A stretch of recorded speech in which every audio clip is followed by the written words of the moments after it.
I'm standing on the cracked red soil when the man in the expensive suit walks up to me and says, "Your sister was very efficient. You barely slowed the sale at all." My stomach drops. Behind him, a bulldozer idles near the old mango tree where Dad used to sit every evening. Workers in orange vests are hammering metal stakes into the ground, marking boundaries I never agreed to. The man extends his hand. "Vincent Clark, I'm the new owner. Thanks for making this so smooth." I stare at his hand like it's a weapon. New owner. The words don't make sense. This land isn't for sale. This is the land Dad worked himself to death protecting. The land he promised would be split equally between Vanessa and me after he passed. The land that's supposed to be my security, my future, my inheritance. "There's been a mistake," I whisper. My voice sounds small, childish. Vincent's smile doesn't waver. "No mistake. Paperwork's all signed. Your sister handled everything. Smart woman." He gestures toward the workers. "We start clearing next week." My legs won't move. I watch a worker spray bright orange paint across the fence line Dad built with his own hands 20 years ago. The real estate agent appears from behind a white truck, clipboard in hand, humming like this is just another Tuesday. I force myself to walk toward her. "Excuse me, I'm Lena. This is my family's land." She glances up, her smile professional and cold. "Yes, Miss Hernandez, your sister mentioned you might stop by." Might stop by. Like I'm a visitor. Like I don't own half of this. "There's been a mistake," I repeat, louder this time. "I never signed anything. I never agreed to sell." She flips through her clipboard and pulls out a document, points to a signature at the bottom. It's supposed to be mine. The handwriting is close, but the loop on the L is wrong. The date is 2 weeks ago. I was out of town 2 weeks ago. "That's not my signature," I say, my voice shaking now. She shrugs. "It's notarized. Sales final. Contracts were filed yesterday." Vincent is watching from across the field, arms crossed, curious. I stumble back to my car, my hands shaking so hard I can barely grip the door handle. My phone buzzes in my pocket. Unknown number. I almost don't answer. "Hello? Miss Hernandez?" It's Vincent. His voice is different now, less smooth. "I have a question." I press the phone to my ear, leaning against the car. "What?" "Your signature on the consent form. It looks different from the other documents your sister provided. Different pen, different slant." My heart stops. "What do you mean?" "I deal in property acquisitions. I noticed these things. I just wanted to confirm you did, in fact, sign the paperwork yourself." There's a pause. I hear him breathing. He's nervous. "No, I didn't sign anything." Silence on the other end. Then, carefully, I see. He hangs up. I stand there in the dust, staring at my phone. Vanessa forged my signature. She sold our father's land without my knowledge, without my consent, and she thought she'd get away with it. The betrayal isn't theoretical anymore. It's real. It's legal documents and orange paint and bulldozers. My name is Lena Hernandez. I'm 27 years old, and until 3 hours ago, I thought I understood my family. My father died 8 months ago. Lung cancer. It took him fast. He was a farmer his whole life, stubborn and proud, and he refused to sell this land no matter how many developers knocked on our door. He said land is the only thing they can't take from you if you hold on tight enough. He was wrong. Before he died, he made Vanessa and me promise we'd take care of the land together. 50-50 split. No selling unless we both agreed. He even wrote it in his will, clear as day. The land was supposed to be our foundation. I'm a teacher. I make decent money, but not enough to buy property in this market. This land was my backup plan, my father's last gift. Vanessa is 31. She works in sales, drives a leased BMW, and lives in a condo she can't afford. She always needed more. More attention, more money, more everything. Dad knew that. That's why he put the stipulation in the will. He didn't trust her to protect this place alone. I call Vanessa 17 times. She doesn't answer. I text her. Nothing. Finally, at 9 p.m., my phone rings. "What do you want, Lena?" Her voice is sharpened. "What do I want? You sold Dad's land without telling me. It's not Dad's land anymore. It's ours, and I made an executive decision." "Executive decision?" "Vanessa, you forged my signature." "That's fraud." She laughs. Actually laughs. "Don't be dramatic. I needed the money now. You would have dragged this out for months with your feelings and your nostalgia. I did us both a favor. You cut me out entirely. I gave you your half," she snaps. "The buyer paid $600,000. Your share is $300. I'll transfer it once everything clears. $300,000. It sounds like a lot until you realize she just sold the only stable thing I had left. I didn't want to sell, Vanessa. Well, I did, and since you were too emotional to think clearly, I handled it. You're welcome. She hangs up. I sit in the dark, shaking. She doesn't sound guilty. She sounds victorious. The next morning, my mother calls. I should have known. Vanessa always runs to her when she needs backup. Lena, we need to talk. Mom's voice is tight, controlled. Vanessa told me you're making a scene about the land. She forged my signature, Mom. She made a practical decision. You were going to hold everyone back with your emotions. That land was just sitting there doing nothing. Just sitting there. Like Dad's entire life's work was wasted space. It was our inheritance. It was supposed to be protected. Protected for what? So you can stare at it and cry? Vanessa needed the money now. She has debts. She has a life to build. You're being selfish. I almost dropped the phone. I'm being selfish? Yes, you're sabotaging your sister because you can't let go of the past. Your father is dead, Lena. He's not coming back. Stop acting like that land is a shrine. My throat closes. I can't speak. Let this go, she says, her voice softening into something worse than anger. Pity. Vanessa did what needed to be done. Be grateful she's giving you anything at all. She hangs up. 2 days later, Vincent Clark calls again. This time, his voice is tight, almost panicked. Miss Hernandez, I need to ask you something. Did your father leave a will? I'm in my classroom, grading papers during lunch. I set down my pen. Yes, why? Did it specify anything about the land? Any restrictions on sale? My pulse quickens. It said neither of us could sell without the other's consent. Why are you asking? He's quiet for a long moment. Because I just spoke to my lawyer. The land registry shows a notation I didn't catch before. Something about joint ownership with conditional sale clauses. I sit up straighter. What does that mean? It means if your sister sold the land without your documented consent, the sale might not be legal. Might not be legal. Those 4 words crack the door open. I need to look into this, he says. But Miss Hernandez, if this sale falls through, I'm exposed. I leveraged loans based on this acquisition. Do you understand what I'm saying? He needs this sale to be real, but he's terrified it's not. I understand, I say quietly. He hangs up. I drive to Dad's old house that night. Mom sold it 3 months after he died, but his office was left untouched. I still have a key. I dig through the filing cabinet, hands shaking, until I find the folder marked estate planning. Inside is Dad's will, typed and notarized. I read it carefully twice, then a third time. There it is. Page 4, Section 6. The property located at 471 Redfield Road shall be held jointly by Vanessa Marie Hernandez and Lena Rose Hernandez. No sale, transfer, or encumbrance of said property may occur without the written, notarized consent of both parties. Failure to obtain dual consent renders any such transaction void and subject to reversal. Void and subject to reversal. Dad protected me. Even in death, he knew Vanessa would try something. I take photos of every page. My hands aren't shaking anymore.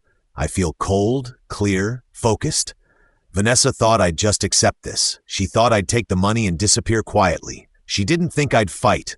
She was wrong. Vanessa finds out Vincent is nervous. She calls me at midnight, furious. What did you say to the buyer? I told him the truth. I didn't consent to the sale. You're sabotaging this, Lena. I swear, if you mess this up for me, I will take you to court. For what? You're the one who committed fraud. Her voice goes shrill. I did what I had to do. You don't get to play victim here. I've been carrying this family financially for years while you played teacher for scraps. This land was wasted on you. It wasn't yours to sell alone. I'm the oldest. I made the call, and if you try to undo this, I will make your life hell. I'll prove you're unstable. I'll show everyone you're obsessed with Dad's memory and can't move on. No one will believe you. She's thought this through. She has a narrative ready. Do your worst, I say, and hang up. She calls back immediately. I don't answer. She calls 12 more times. I silence my phone and go to bed. For the first time in days, I sleep soundly. The next morning, I go to a lawyer. His name is Andrew Chen, and he specializes in property disputes. I bring the will, the forged consent form, and photos of the land sale documents. He spreads them across his desk and studies them in silence. After 5 minutes, he looks up. This is fraud. Clear, prosecutable fraud. Can we stop the sale? Absolutely. I can file an emergency injunction today. The sale will be frozen pending investigation. If your signature was forged, the entire contract is void. He taps the consent form. These signatures don't match. Look at the pressure, the spacing. She didn't even try to make it convincing. What happens to Vanessa? Andrew leans back. If she knowingly forged your signature and filed false documents, she could face criminal charges, fraud, forgery, possibly theft. That's jail time. Jail time. I should feel something. Guilt, maybe. Sadness. But I just feel tired. Do it, I say. File the injunction. He nods and starts typing. This will get ugly, Lena. Your family will fight back. I know, are you ready for that? I think about Dad, about the land, about being erased. Yes, Mom calls that afternoon, her voice shaking with rage. How dare you involve lawyers? How dare you attack your own sister? She forged my signature and committed fraud. She made a decision for the good of this family. You're tearing us apart over dirt. That dirt was Dad's entire life. Your father is dead, she screams. He doesn't care about that land anymore. But Vanessa is alive, and she needed that money. You're destroying her future because you're bitter and jealous. Jealous of what? Of the fact that she's successful, that she has ambition, that she's not stuck in some sad little teaching job clinging to the past. Her words are meant to cut. They do. But they also reveal something. You knew, I say slowly. You knew she was going to sell. Silence. Too long. Mom, you knew weeks ago, didn't you? I advised her to handle it quickly, she admits. Before you could interfere. You're too emotional about this. We knew you'd make it difficult. They planned this together. The betrayal isn't just Vanessa, it's both of them. Vincent calls again. His panic is barely concealed now. Miss Hernandez, I need to be honest with you. If this sale collapses, I'm ruined. I borrowed against this land to finance another project. If the acquisition falls through, the bank will call the loan. I'll lose everything. I sit on my couch, phone pressed to my ear. Why are you telling me this? Because I need you to understand what's at stake. Not just for me, for your sister too. She already spent part of the advance. How much? $80,000. She put a deposit on a condo. If the sale is reversed, she'll owe it back, with penalties. $80,000. She didn't even wait for the deal to close. Mr. Clark, I didn't create this situation. My sister did. I know, but you have the power to fix it. You could consent to the sale retroactively, sign a confirmation. We could make this work. He's asking me to let them win, to make it easy. I'll think about it, I lie. He exhales, relieved. Thank you. Please think carefully. A lot of people will be hurt if this falls apart. I hang up. He's right. A lot of people will be hurt. But I'm one of them. I don't call anyone for 3 days. I don't text. I don't respond to emails. Vanessa leaves voicemails that start angry and end desperate. Mom sends long messages about family loyalty. I read them all and say nothing. Andrew files the injunction. The sale is officially frozen. Vincent's lawyer contacts him. Vanessa's advance payment is flagged for potential return. The silence from my side terrifies them more than any argument could. They're used to me being loud, emotional, easy to dismiss. This version of me, the one who doesn't engage, doesn't explain, doesn't defend, is unfamiliar, dangerous. On the 4th day, Mom texts, "We need to talk. Family meeting, tomorrow, please." I don't respond. An hour later, "Lena, please, let's fix this together as a family." I almost laugh. Now they want to be a family. I wait until midnight, then reply with one word, "When?" She responds immediately, "Tomorrow, 2 p.m. my house." I don't confirm. I just let her wonder. The next day, I show up exactly on time. Mom's living room feels smaller than I remember. Vanessa is already there, sitting on the couch, arms crossed. She looks exhausted. Good. Mom sits in Dad's old chair, hands folded in her lap like she's about to mediate peace talks. I remain standing. "Lena, thank you for coming," Mom starts. "We need to resolve this." "There's nothing to resolve. Vanessa committed fraud. The sale is frozen. It's over." Vanessa's face twists. "You're destroying my life over a technicality. Forgery isn't a technicality. It's a crime." "I gave you your half," she shouts. "You were going to get $300,000. What more do you want?" "I wanted a choice. I wanted respect. I wanted you to not erase me." Mom raises her hand. "Girls, please. Fighting won't fix this. Lena, your sister made a mistake. But she's family. Can't we find a compromise?" "What kind of compromise?" "You could agree to the sale. Retroactively, Vincent's lawyer said it's possible. You'd still get your money." Everyone moves forward. I look at Vanessa. She won't meet my eyes. And if I don't, Mom's expression hardens. Then you're choosing to ruin your sister's life out of spite. I reach into my bag and pull out a folder. I set it on the coffee table between us. What's that? Vanessa asks, her voice wary. Copies of the documents you filed, the consent form with my forged signature, the notarization that claims I was present when I was 300 miles away, the timeline that proves you filed everything while I was out of town. Vanessa's face goes pale. The sale is void, I continue. Not paused. Void. You don't get to keep the advance. Vincent doesn't get the land. And you, Vanessa, might face criminal charges. Mom stands up. You're bluffing. You wouldn't actually press charges against your own sister. I look at her. You chose her over me. You helped her plan this. You told her to move fast before I could interfere. Why would I protect either of you now? Because we're family, Mom says, her voice breaking. She's crying now. Real tears. Family forgives. Family protects each other. Family doesn't forge signatures. Family doesn't erase each other. You taught me what family really means, and it's not this. Vanessa explodes. You self-righteous bitch, you think you're better than me? You're just bitter because I actually did something with my life. Vincent Clark walks in. I didn't know he'd be here. Mom and Vanessa freeze. I asked him to come, I say. He deserves to hear this directly. Vincent looks between us, uncomfortable. Miss Hernandez, I appreciate you including me, but I'm not sure. You need to know who you're doing business with, I interrupt. I turn to Vanessa. Tell him when you plan to sell the land. She doesn't answer. 6 months ago, I say, right after Dad died, you started contacting developers immediately. You didn't wait for grief. You didn't wait to see if I wanted to keep it. You just saw dollar signs. Vincent shifts. Miss Hernandez, your sister, told me you both agreed to sell, that you were just finalizing details. She lied. Show him your notarized consent form, Vanessa. The one that claims I signed in front of a notary on March 14th. Vanessa's hands shake. I was in Portland on March 14th, I continue. Teaching a conference. I have hotel receipts, witness statements, photographic evidence. I was 400 miles away when I supposedly sat in a notary's office and signed away my rights. Vincent's face drains of color.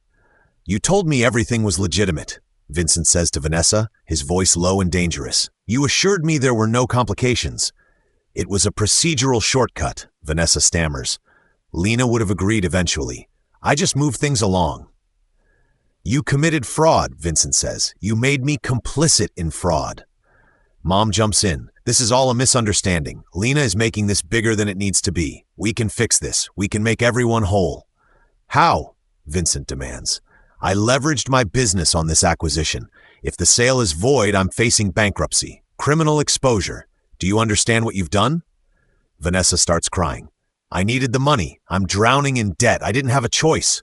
You had a choice, I say quietly. You chose to steal. Mom rounds on me. Stop it. Stop punishing her. She made a mistake. People make mistakes. Are you really going to destroy your sister's entire future over this? She tried to destroy mine. That's different. She was desperate. And I'm not? My voice rises for the first time. I'm a teacher, Mom. I don't make 6 figures. That land was my security, my future, and she took it like I didn't exist.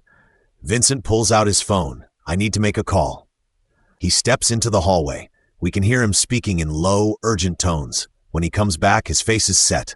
My lawyer advises full cooperation with any investigation. Miss Hernandez, if you proceed with criminal charges against your sister, I'll provide testimony. I don't want prison time for facilitating fraud. Vanessa's eyes go wide. You'd testify against me? You lied to me. You put my entire business at risk. Yes, I'll testify. She looks at Mom desperate. Do something. Mom has no moves left. She tries anyway.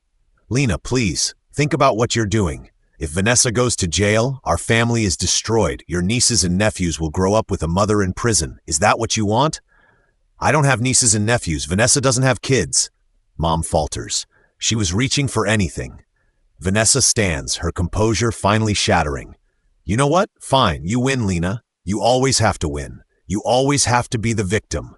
Poor Lena, overlooked and underestimated. Well, congratulations, you've successfully ruined everything. I didn't ruin anything. You did. No, you did. By being weak, by clinging to the past, by making everything about Dad. Her voice cracks.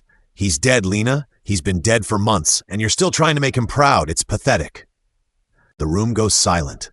Vanessa realizes she's gone too far, but she can't take it back. Get out, I say, my voice cold. This is Mom's house, Vanessa snaps. I don't have to. Get out, or I call the police right now and file charges while you're standing here. She looks at Mom. Mom says nothing. Vanessa grabs her purse and storms out. The front door slams so hard a picture frame falls off the wall. Vincent clears his throat. Miss Hernandez, I need to know your intentions. Are you going to allow the sale to proceed, or do I need to prepare for legal action? The sale is void. I'm keeping the land. I understand. I'll inform my lawyer. He pauses at the door. For what it's worth, I'm sorry. I should have verified everything more carefully. I let my eagerness cloud my judgment. You trusted the wrong person. It happens. He nods and leaves. Now it's just me and Mom. She looks older suddenly, smaller. You've destroyed this family, she says, but there's no fire left in her voice. Vanessa destroyed it when she chose greed over integrity. She needed help. She needed consequences. I pick up my folder and walk to the door. Mom doesn't try to stop me. Andrew calls the next morning with news. The injunction is permanent. The sale has been formally voided. Vincent Clark has withdrawn his claim to the property. The land reverts fully to joint ownership between you and your sister, with the court noting the conditional sale clause in your father's will. What about Vanessa? She has to return the $80,000 she spent. Since she can't, the court is placing a lien against any future inheritance or assets she might receive. Additionally, the district attorney has been notified of potential fraud. They're reviewing the case. Will she go to jail? Andrew pauses. Possibly. Fraud cases involving property are taken seriously. At minimum, she'll face fines and probation. At maximum, 1 to 3 years. 1 to 3 years. I should feel something. I don't. There's one more thing, Andrew says. The court has temporarily placed the land under your sole control due to the dispute. Your sister can't access, sell, or encumber it without court approval. Essentially, you hold the deed now. I hold the deed. The underdog. The overlooked one. The emotional one. I hold everything. Thank you, Andrew. You did the right thing, Lena. I hope you know that. I hang up and sit in the silence. I did the right thing. I just wish it didn't feel so empty.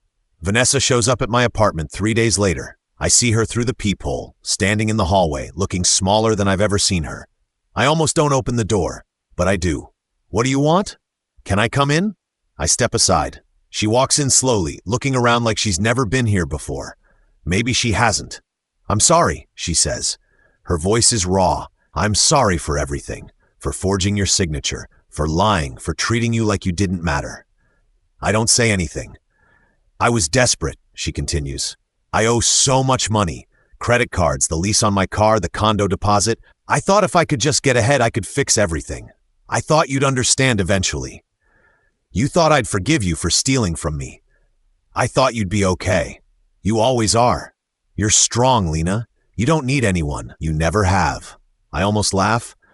You think I'm strong because I survived being invisible. That's not strength, Vanessa. That's survival. She wipes her eyes.